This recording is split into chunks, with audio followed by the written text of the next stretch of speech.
Hello मेरे प्यारे दोस्तों, आज हम आपको क्लास 10th का जो एक टॉपिक है गोली दर्पण द्वारा परावर्तन के लिए चिन्ह परिपाटी। तो चिन्ह परिपाटी जो आपके मोस्ट इम्पॉर्टेंट है, किसकी दृष्टि से? आप जब न्यूमेरिकल्स जब लगाएंगे, उसके जो क्वेश्चंस होते हैं वो लगाएंगे, उसकी दृष्टि से आपकी जो चिन्ह परिपाटी वेरी मोस्ट इम्पॉर्टेंट होती है। तो ये मोस्ट इम्पॉर्टेंट जो चिन्ह परिपाटी है, आज हम लोग आप लोगों को बहुत सिंपली वे में समझाएंगे और आप लोग आज के बाद कभी भी नहीं भूल सकते उसे। और ये जो है, ये क्लास 10th का एग्ज़ाम नहीं, ये जो भी जितने भी एग्ज़ाम्स होते हैं उनमें ये क्वेश्चंस बहुत ज़्यादा बनते हैं। जाके कोई भी किसी टाइप का एग्ज़ाम बनता है। तो आज हम आप सीखते हैं, मैं क्या करूँगा, क्लास 10th के लेवल के हिसाब से इस क्वेश्चन को हम जो जैसा बोलते हैं आप वैसा नोट करते चले जाओ। ठीक है, आप किसी की तैयारी कर रहे हो तो उस हिसाब से नोट करते हुए चले जाओ। ठीक है, तो हम आपको यहाँ पे आप सभी लोग लिखेंगे, क्लास 10th के जो भी हैं स्टूडेंट्स वो लिखेंगे गोली दर्पण द्वारा परावर्तन के लिए चिन्ह परिपाटी। तो सबसे पहले मैंने क्या बना लिया है, ये अवतल दर्पण मैंने बना लिया है। अवतल दर्पण इस टाइप से होता है और यहाँ से ध्रुव से वस्तु की दूरी u मान ली है और प्रतिबिंब की दूरी मैंने b मान ली है। ये हमारी आपतित किरण है और इससे टकराने के बाद जो किरण वापस लौटती है, परावर्तन के बाद वापस लौटती है, ये परावर्तित किरण बन जाती है। तो सभी लोग लिखेंगे किसी वस्तु की दर्पण द्वारा बनाए गए प्रतिबिंब की स्थिति ज्ञात करने के लिए, बनाए गए वस्तु के प्रतिबिंब की स्थिति ज्ञात करने के लिए वस्तु की दूरी u, प्रतिबिंब की दूरी b, वस्तु की दूरी u और प्रतिबिंब की दूरी b तथा फोकस दूरी f को उचित चिन्ह के साथ, फोकस दूरी f को उचित चिन्ह के साथ लिखते हैं। ठीक है, अब वो उचित चिन्ह बताएंगे किस तरीके से आप लिखेंगे। सबसे पहले आपका नंबर 1 होगा, मोस्ट है यहाँ पर। सबसे पहले नंबर 1 में हम लिखेंगे कि कोई भी दूरी ध्रुव के साथ नापी जाती है। दूरियां आप लिखेंगे, दूरियां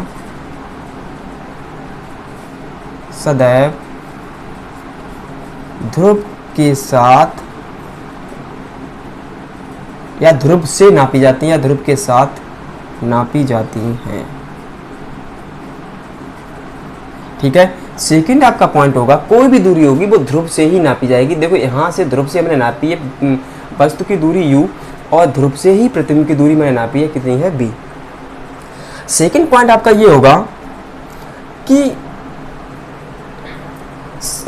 जो भी किरण है, प्रकाश की किरण हमेशा बाईं तरफ से डाली जाएगी। प्रकाश किरण यहाँ पे लिखेंगे, प्रकाश किरण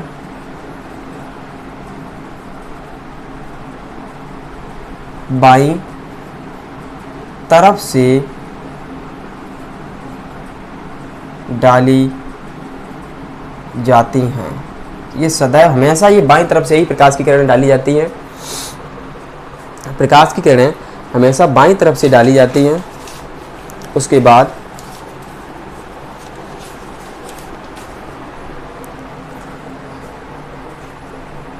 आप यहाँ पे लिखेंगे, थर्ड पॉइंट ये लिखेंगे, आपतित किरण के साथ नापी की दूरियां, आपतित किरण के साथ नापी गई दूरियां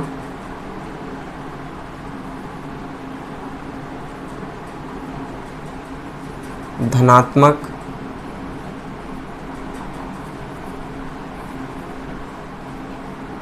होती हैं। इसके विपरीत नापी की दूरियां, नापी गई दूरियां ऋणात्मक ली जाती हैं। तो ये पॉइंट आप लोगों को समझ में आए होंगे। हमेशा सदैव, फर्स्ट पॉइंट ये कह रहा है सदैव दूरियां यहाँ से ध्रुव से ही नापी जाएंगी। सेकंड पॉइंट ये है कि हमेशा आपतित किरण जो है बाईं तरफ से ही डाली जाएगी। थर्ड पॉइंट आपका ये है, आपकी जो दूरियां आपतित किरण के साथ ली जाती हैं वो पॉजिटिव होती हैं और धनात्मक होती हैं। जो उसके विपरीत ली जाएंगी वो कैसी हो जाएंगी, आपकी ऋणात्मक हो जाएंगी। और हमेशा याद रखो दूरियां बाईं ओर से दाईं ओर की तरफ नापी जाएंगी। अगर उसके जैसे आपतित किरण के साथ ली जाएंगी तो धनात्मक हो जाएंगी, और इधर अपोजिट आएंगे, इधर से नापी जाएंगी तो आपकी नेगेटिव हो जाएंगी जाके, ठीक है। उसके बाद आपका नेक्स्ट पॉइंट रहेगा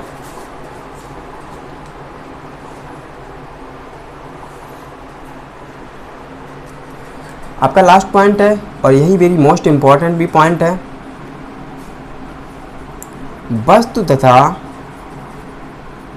प्रतिबिंब, वस्तु तथा प्रतिबिंब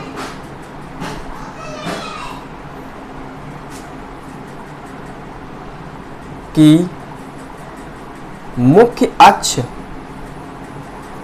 के ऊपर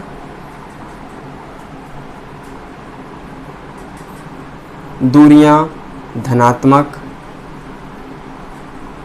तथा नीचे नापी गई दूरियां ऋणात्मक ली जाती हैं।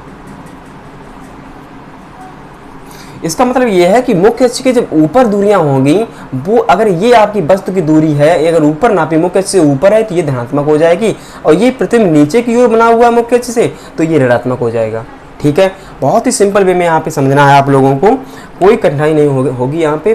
तो यहाँ से देखा जाएगा तो इससे एक निष्कर्ष निकलता है। क्या निष्कर्ष निकलता है कि जो मतलब अवतल दर्पण में जो वस्तु की दूरी ध्रुव से किधर की तरफ नापेंगे हम वस्तु की दूरी, ये वस्तु की दूरी अवतल दर्पण में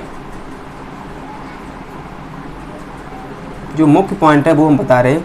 अवतल दर्पण में वस्तु की दूरी कितनी मानी मैंने, u मानी है। अगर इसे चिन्ह के साथ लेंगे तो ये आपतित किरण के विपरीत दिशा में नापी जा रही है, इधर जा रही है, ये विपरीत दिशा में नापी जा रही है, तो वस्तु की दूरी कितनी हो जाएगी आपकी, माइनस का u हो जाएगी, ठीक है। और यहां पर देखते हैं, और प्रतिबिंब की दूरी आपकी कितनी हो जाएगी, माइनस का b। माइनस का u माइनस का b ये साइड में नापी जा रही है, तो ये तुम्हारी दोनों माइनस की हो जाएंगी जाके, ठीक है।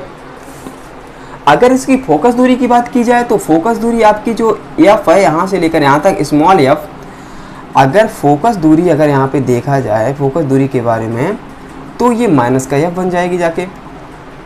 तो आप सभी लोगों को पहले से बता दिया कि आपतित किरण के साथ नापेंगे। इधर अगर ध्रुव के इधर साइड में अगर हम नापेंगे तो सभी दूरियां आपकी धनात्मक हो जाएंगी।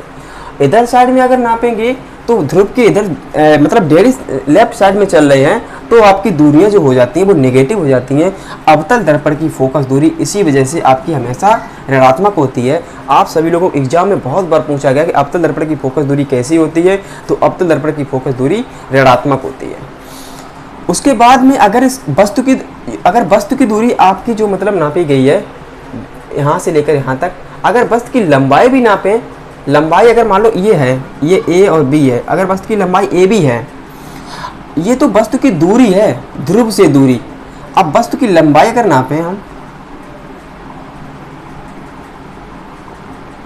वस्तु की लंबाई अगर आपकी ए बी है तो मुख्य अक्ष के ऊपर नापी जा रही है तो आपकी धनात्मक हो जाएगी। तो वस्तु की अब प्रतिबिंब की लंबाई आपकी हमेशा हो जाएगी ए डैश बी डैश, वो भी आपकी कैसे रहेगी, माइनस की रहेगी। ये आपकी अगर ए डैश बी डैश है तो आपकी मुख्य अक्ष के नीचे की तरफ है तो ये माइनस की क्वांटिटी हो जाएगी।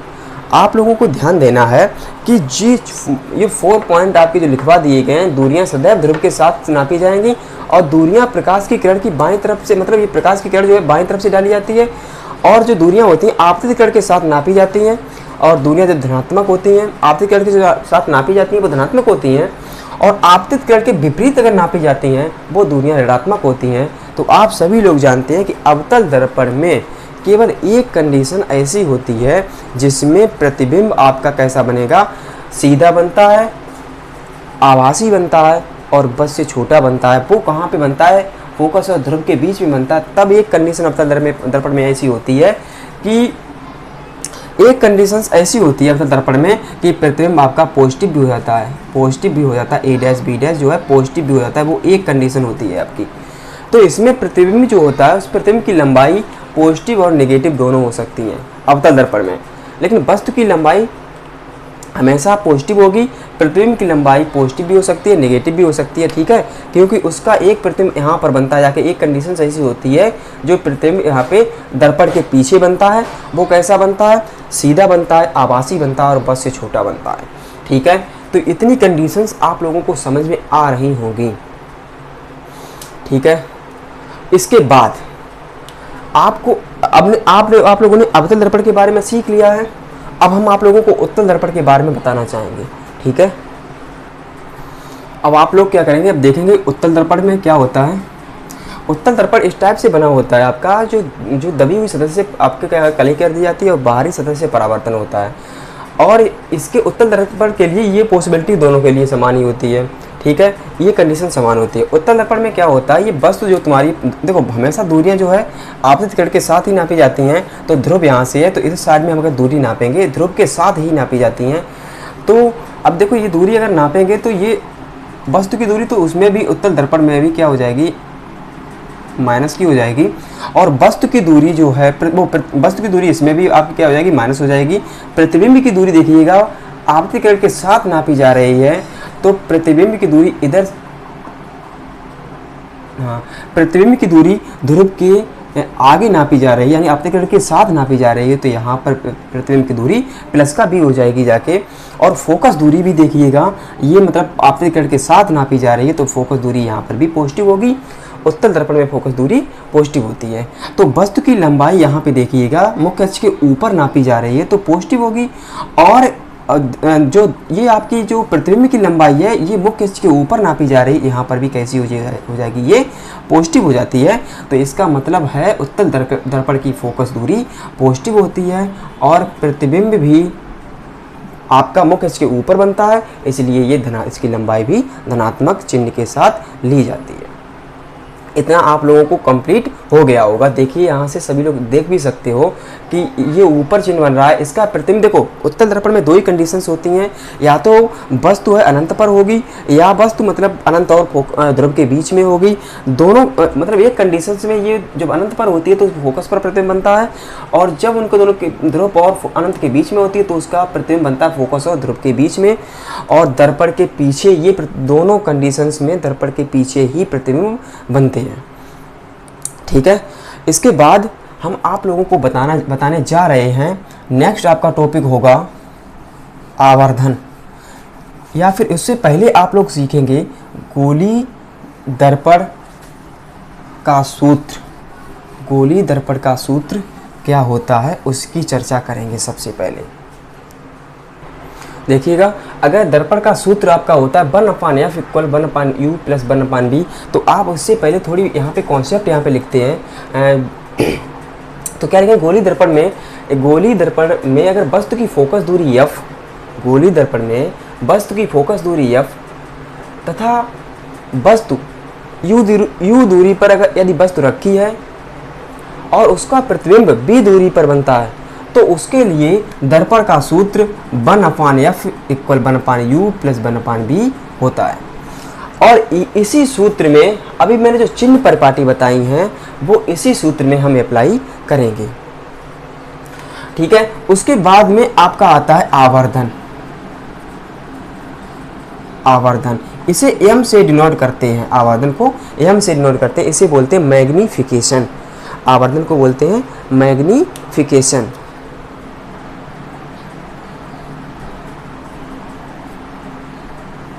मैग्निफिकेशन आवर्धन।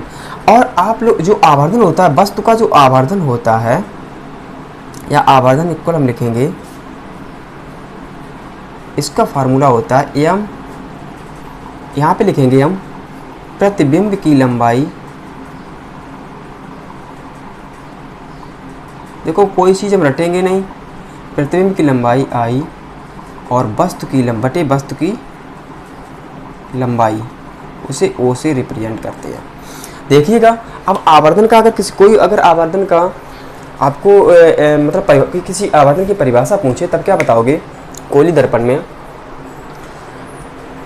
प्रतिबिंब की लंबाई तथा वस्तु की लंबाई का अनुपात उसका आवर्धन कहलाता है, जिसे m से प्रदर्शित करते हैं। इसके बाद आप लिख लेंगे। तो परिभाषा आप लोगों को समझ में आई होगी कि किसी दर्पण का आवर्धन उस प्रतिबिंब की लंबाई और वस्तु की लंबाई के अनुपात के बराबर होता है। तो इस तरीके से यहाँ पे भाषा को नोट कर लेंगे। तो यहाँ पे लिखेंगे m इक्वल आपका होता है I/2। अब यहाँ पे कुछ पॉइंट हैं। अवतल दर्पण के लिए आवर्धन क्या होता है, उत्तल दर्पण के लिए आवर्धन क्या होता है। तो सबसे पहले हम यहाँ पे नोट करेंगे अवतल दर्पण के लिए।